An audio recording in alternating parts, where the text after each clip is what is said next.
Magpapakain muna ako dito sa mga alaga ko. Pang-almusal nila. Tawagin ko lang. O, yan na. Nagsipagdipara na.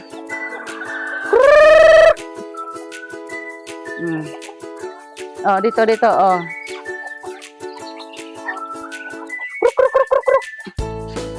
Yung mga maliit dito, oh.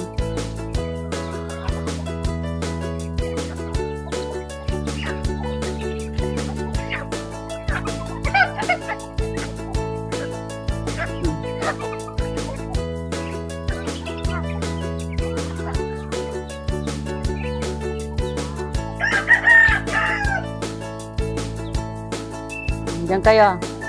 O, ayan pa. O. Dito naman ako sa mga tinali. Saka yung mga nakakulong.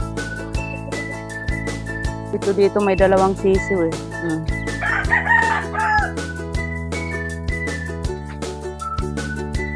Meron ka pa palang pagkain dyan.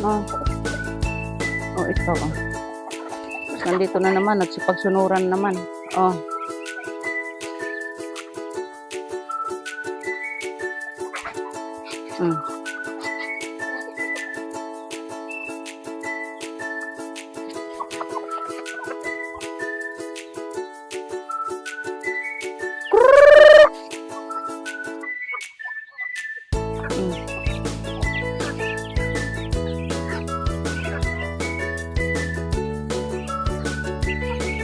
Milo!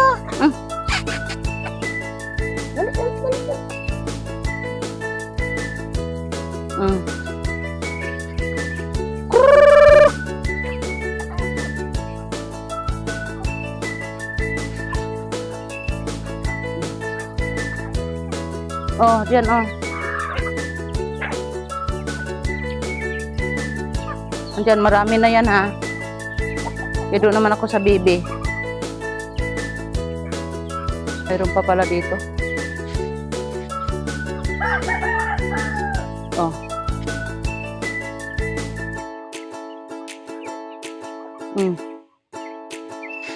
Tama na yan sa inyo. Dito naman ako sa bibi.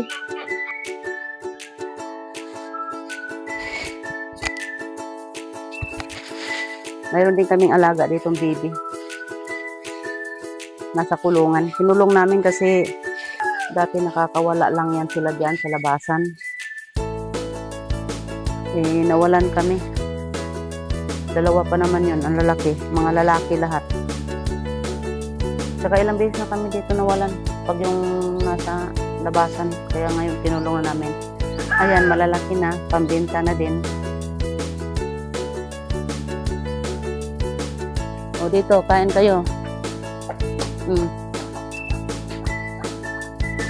Kruk!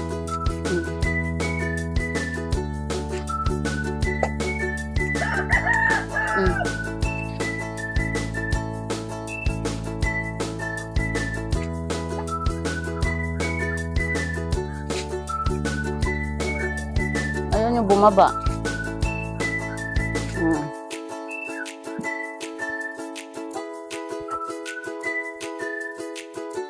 Takot sila.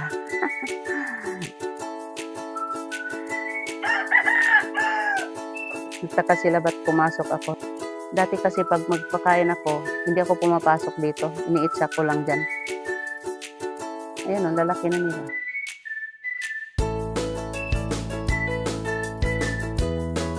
Mga dumalaga at saka binatilyo na.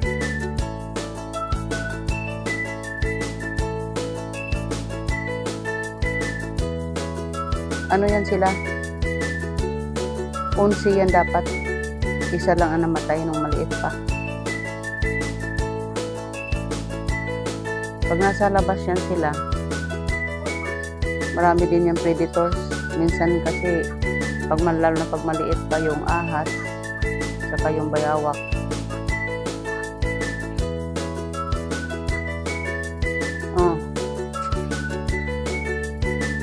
Dito ang iba.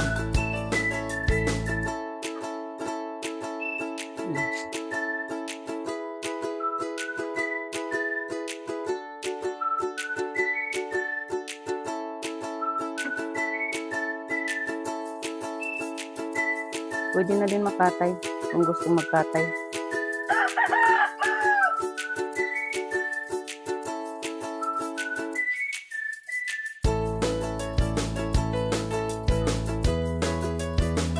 Mayroon kaming sisiw dito. Ayan o. Iniilawan.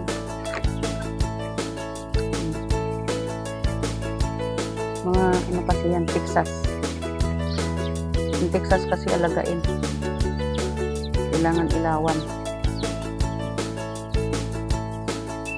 Ito din dito sa kabilang kulungan, mayroon din. Medyo malaki-laki na. Puro yan lalaki. Texas din. O, dyan lang kayo. Na, maraming pagkain, o. O, marami naman kayong pagkain pala, eh.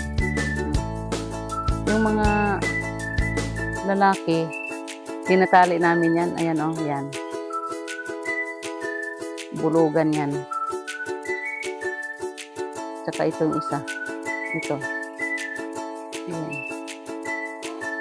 Kung hindi mo yan talian, magpatayan yan. Tsaka yung isa pa doon, oh. Ayan pa yung isang Texas. Pulong. Mga matapang kasi yan. Ito naman yung isa naming barako. Bulugan yan. Malaking lalaki. Ano siya? Yung tinatawag nilang farm chicken. Ang lahi nito, Black Astrolorp. Ayun, nagkipaglayasan na, oh. Pagkatapos yan sila pakainin, kanya-kanya na yung layas. Diyan. Andyan sila sa ilalim ng mangga. Dami kasing laglag dyan. Kinakain nila. Oh, ayan. Wala na sila. Matapos mong pakainin yan, magsipaglayasan yan. Nahawa na. Ang naiwan na lang dyan yung mga nakatali. Pagtawagin mo na naman yan sila, takbuhan na naman yan. Mainit na ngayon. Pati yung baby na barako, pinatalian din. Logi ang bulugan na manok. Kahit na Texas, logi dyan. Siyempre mabigat yan, saka lakas mamalo. Yung inahin namin baby, dalawa yan. Ito nang itlog na. Doon yung isa, oh. Doon. Nang isa pala naglimlim. Mga, yung lahi nung Black Astrolorp. Mga pangkatay. Buti ngayon, mahangin-hangin na, oh. Nakaulan kasi kagabi. Kaya medyo nabasa-basa yung mga halaman. Pero hindi pa talaga nakatagpos sa ilalim. Kaya medyo lumamig-lamig yung hangin ngayon. Yung iba naman naming mga babae limlim. Doon pala yung isa, yung Texas, oh. Malapit na yan, mga misa yung mga Tagalogin. Mga malalaking babae yan, eh. Nandito na naman sila pakalat-kalat. Akala siguro may pagkain pa. Kasi nandito pa ako sa baba. Malapit na din mga itlog yung baby na yan. Nagliligawan na, eh. Maganda sana dito magparami ka ng alaga. Kaso nga lang, prone din sa nakaw. Ilang beses na kami nanakawan dito. Sabay-sabay ba naman ninakaw 6 piraso? Kasi nilatag lang namin dyan kada puno ng prutas. Diyan sila nakatali. Eh, siyempre, hindi naman namin akalain na ganun pala. Malapit lang din kasi dito yung sabungan namin. Yung cockpit arena. Malapit lang kaya karamihan dito mga mananabong. Saka hindi lang yun. 3 beses na kami nawalan dito. Dito din sa kulungan na rin. 2 piraso. Andito na yan, ha. Tapos katabi na ng bahay. Sa dulo na kasi kami.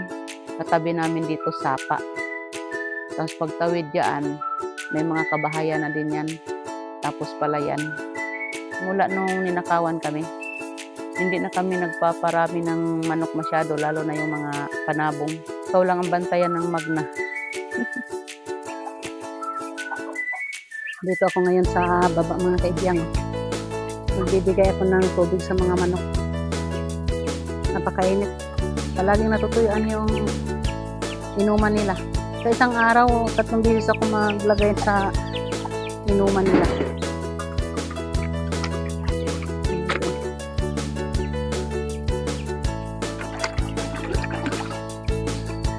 Kaya nga, no? Kunting-kunti na lang.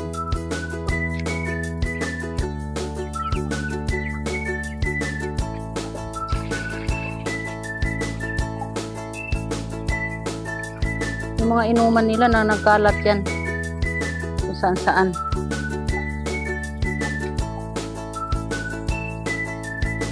Pili na lang sila dyan kung saan sila iinom.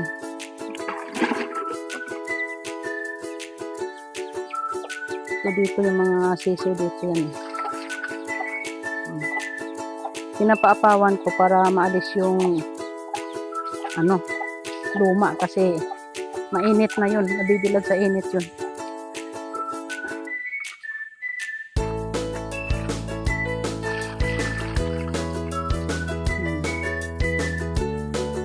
Ikaw, mayroon ka tubig doon sa taas, anak, dyan ka dyan. Malis ka dyan. Oo, pataka lang ka. Ay, ito, mayroon pa pala. Dagdagan ko lang konti. Yung panabong dito, oh. Palagi talaga yan natutuyuan yun sa kanya, oh. Ayos ka dyan, Milo. Alis-alis, tingnan ko, oh. Sus, ha? Nakataob yung nakataob yung ano nyo, oh. Inuman nyo, oh. Tinaob nyo, wala na panalaman. Ayan, puno na. Dito sa maliliit, puno naman.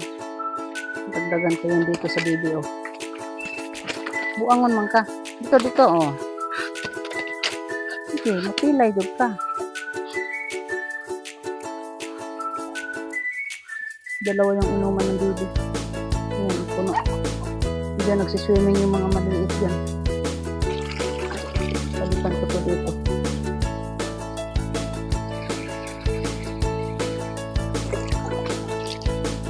Dito naman sa baby. Maliit lang kasi yung inuman nila dito. Tinutuwad pa.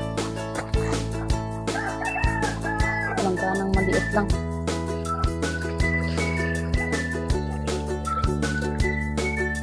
Init pa, oh. Yung inuman naman ng baby kahit ano yan, yung hindi malinaw, yung maputik-putik. Sinusuro kasi nila yan, eh. Umiinom man din yan sila kahit medyo marumi. Wala naman din pili yan. Yung sa manok, kailangan malinis yan. Pero pangatlong lagay ko na ito ng inuman nila. Nakakahingal yung init. Yan, inuman ng bibi na maliit, oh. Dito kayo. Dinudumihan nyo lang, oh. That's it for today mga kaibiyang. Thank you. Bye-bye.